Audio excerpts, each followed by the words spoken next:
Good morning everyone present. Good afternoon. Extremely sorry because it's freezing cold तो मुझे लग रहा है कि मॉर्निंग ही है. मेरा नाम आंचल चौधरी है और मैं पोस्टेड हूँ प्राथमिक विद्यालय मजरा ब्लॉक क्लास में. मेरा गांव बहुत ही इंटीरियर है, 14 किलोमीटर्स इनसाइड और एकदम जंगल है वहाँ. और ऐसी जगह पे भी पोस्टेड होके एक इस प्लेटफॉर्म पर आने के लिए बहुत ही गर्व की बात है. तो शुरू करते हैं. सबसे पहले मैं अपने बारे में एक चीज बताना चाहूंगी. मैंने अपनी ग्रेजुएशन की है इंजीनियरिंग में, इलेक्ट्रॉनिक्स एंड कम्युनिकेशन ब्रांच से. So I would like to explain you all what basically is ICT. हम बहुत ही बेसिक लेवल पर पढ़ा रहे हैं तो हमें बेसिक नॉलेज होनी चाहिए. इंफॉर्मेशन एंड कम्युनिकेशन टेक्नोलॉजी, ये दो ब्रांचेस को मिला के बनती है. इंफॉर्मेशन आजकल कहीं भी अवेलेबल है, मोबाइल पर, बुक्स पर, कहीं भी. कम्युनिकेशन टेक्नोलॉजी, हम कैसे उसको वाया कम्युनिकेशन ब्रॉडकास्ट कर सकते हैं. जैसे कि हम किसी वीडियो के माध्यम से उसे देख सकते हैं, हम वायरलेस इंटरनेट कुछ भी यूज करके उसको ऑनलाइन भेज सकते हैं. तो इन दोनों का जो कॉम्बिनेशन है वो हमारा आईसीटी होता है. तो आज क्योंकि इंफॉर्मेशन टेक्नोलॉजी का युग चल रहा है, इंडस्ट्रियलाइजेशन हो रहा है पूरे वर्ल्ड का ग्लोबल लेवल पर, तो ये बहुत ही जरूरी हो गया है कि हमारे बच्चे भी इस चीज से अनभिज्ञ ना रहे. Next sir. तो आईसीटी जो है बेसिक लेवल पर, ये नहीं होना चाहिए कि टीचर पूरी तरह से आईसीटी पर ही रिलायबल है. It is only to support, enhance and optimize, not to be indulge totally into it. ये नहीं हम 24 घंटे मतलब पूरे जब तक स्कूल चल रहा है हम बच्चों को सिर्फ वीडियो दिखाई पड़े हैं और बच्चे को कुछ आ रहा नहीं है. It is just to support their your teaching skills, just to optimize the education of the students and just to enhance their skills. वो कुछ भी हो सकते हैं. सो हमारे स्कूल्स में हम इसको 4 डोमेन में यूज कर सकते हैं. Teaching, learning, assessment and last one is school management. School management बहुत इजी है, आजकल सभी इंचार्ज इस बात से बिल्कुल भली भांति क्या कहते हैं मतलब जानते हैं कि डीबीटी हो गया है, बच्चों के घर बैठे पैसा बैंक में जा रहा है, हर चीज का डॉक्यूमेंटेड चीज मांगी जाती है कि लिस्ट बनाइए, एक्सेल शीट भेजिए. हमारे लिए जो मेन है, जैसे कि मैं सहायक अध्यापक हूँ, मैं इंचार्ज अध्यापक नहीं हूँ, teaching, learning and assessment. Next sir. So first is teaching. Teaching में हम कैसे यूज कर सकते हैं. एक कहावत है कि बच्चे के, अगर ये मनोवैज्ञानिकों द्वारा सिद्ध है, अगर बच्चे के सभी सेंसेस एक साथ काम करेंगे और अगर हम कोई भी ऑडियो विजुअल चीज देखेंगे तो वो हमारे मेमोरी में ज्यादा टाइम तक रिटेंशन उसकी रहती है. अगर हमने कोई भी सुनाई कहानी सुनी है तो हम ठीक है, हम उसको गा सकते हैं, लेकिन अगर हमने उसकी वीडियो भी देख ली तो वो लंबे समय तक हमारे माइंड में जो है एक अपनी छाप छूट जाती है. तो टीचिंग में ये बहुत जरूरी है इंक्लूसिव टीचिंग के लिए. जैसे कि हमारे परिवेश में हम देख रहे हैं विकलांग बच्चे हैं, हम उनको, हर बच्चे को पॉसिबल नहीं है कि हम उसको बिठा के लिखवाएं, तो उस बच्चे को कभी कभी हम वीडियो दिखाकर भी ज्ञान करा सकते हैं, ताकि बच्चा if he is not able to write, उसको व्यवहारिक ज्ञान हो जाए कि ये चीजें होती क्या है. हम अपनी टीचिंग को जो है क्रिएटिव बना सकते हैं. कुछ भी चीजें, जैसे कि अगर हम निरस होकर कक्षा को पढ़ाए जा रहे हैं, बच्चा भी बोर हो जाएगा, लेकिन अगर उसमें थोड़ा सा वीडियो दिखा दिया, कुछ भी प्रोजेक्टर या किसी भी माध्यम से, तो बच्चा भी थोड़ा इंटरेस्ट लेता है. इसके जो भी विभाग की तरफ से हमें कहा गया है, हम वो सारी चीजें तो करते ही हैं. उसके साथ साथ हम कोई भी ऑडियो बच्चे को सुना सकते हैं, हम यूट्यूब वीडियोस दिखा सकते हैं, कोई भी ऑडियो विजुअल टेप हम बच्चों को दिखा सकते हैं, कोई डिजिटल गेम हम करा सकते हैं. जैसे कि मैं अपनी प्रेजेंटेशन क्लास में आपको डेमो दूंगी. Next sir. नेक्स्ट, जैसे कि मैं ये एक ऐप अपने स्कूल में यूज करती हूँ, जैसा कि अमित सर ने भी बताया था. तो इस ऐप से क्या होता है, अल्फाबेट ट्रेसिंग. बच्चा अल्फाबेट ट्रेस करके अल्फाबेट सीखता है. Next sir. Next is learning. अब बच्चे को हमने पढ़ा तो दिया, टीचिंग तो कर दी, अब उसको लर्न भी तो होना चाहिए.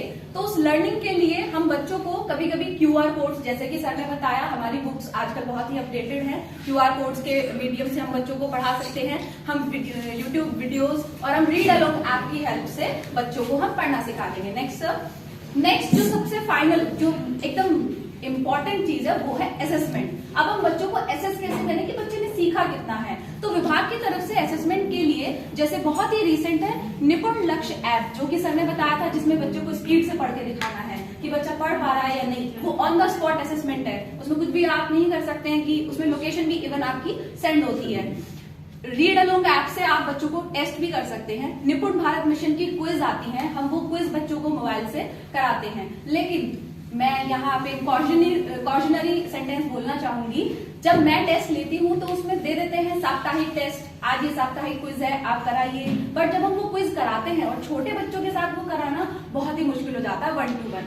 तो हम ये निश्चित करें कि हम कितना समय उसको दे रहे हैं। ये नहीं है कि विद्यालय का पूरा समय हम केवल क्विज कराने में हमने निकाल दिया। Next sir please. So, this is my latest participation. I have been new to such platforms. So, this was my last participation in storytelling and I got first prize. Thank you. Very good. Next.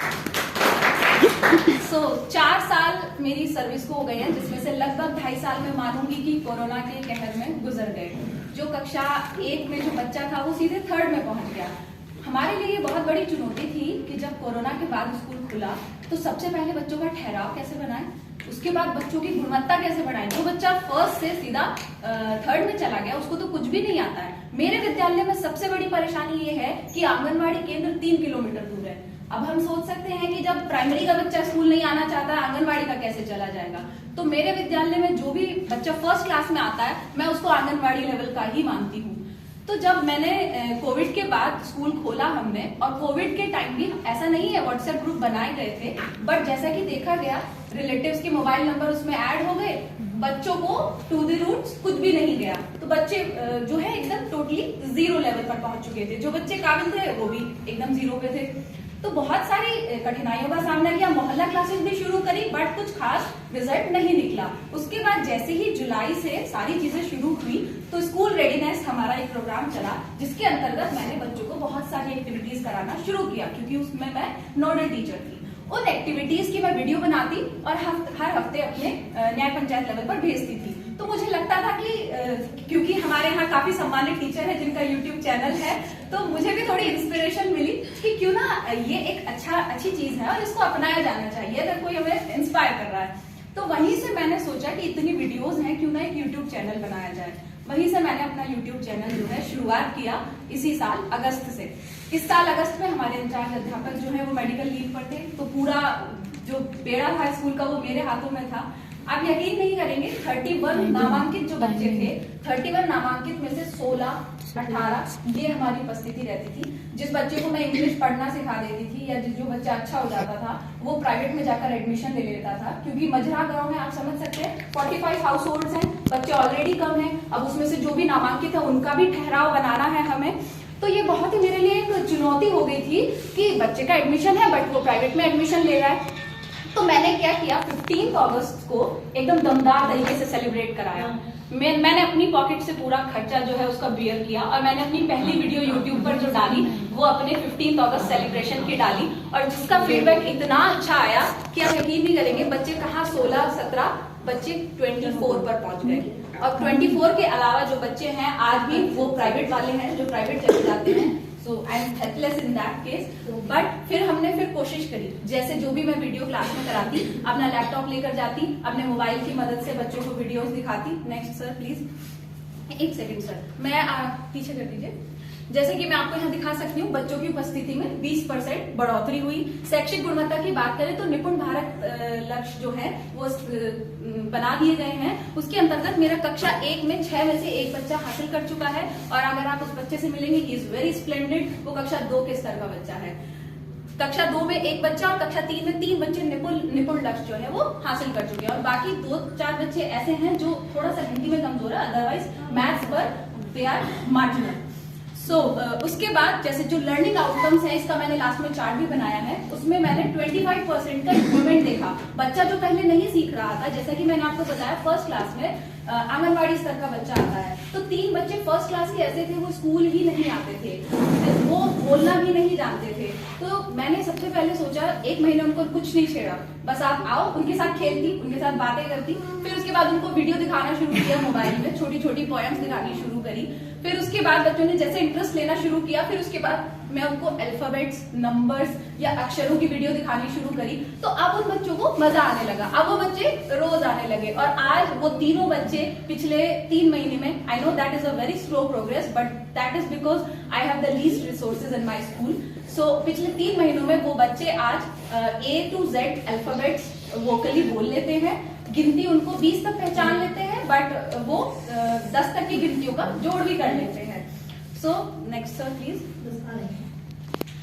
Next is ICT भविष्य में अपने future prospects. जैसा कि ये बहुत ही हमें नहीं पता था कि कभी भी सर्दियों की छुट्टियां हो सकती हैं। बाय गॉड्स ग्रेस कल ही मैं बच्चों से बात कर रही थी, मैंने उन्हें बोला था कि कभी भी छुट्टियां हो सकती हैं, तो आप लोग रेडी रहिए। और इस बार हम जो है जो अपने सर्दियों का जो होमवर्क, हॉलिडे होमवर्क होगा, वो मैं आपको यूट्यूब के माध्यम से दूंगी। तो आज मुझे वक्त नहीं मिल पाया क्योंकि मैं यहाँ प्रेजेंटेशन में हूँ, बट शाम को जाके जैसे मैं आज के होमवर्क की फर्स्ट वीडियो अपलोड करूंगी ताकि बच्चे जो है घर बैठे कर सके।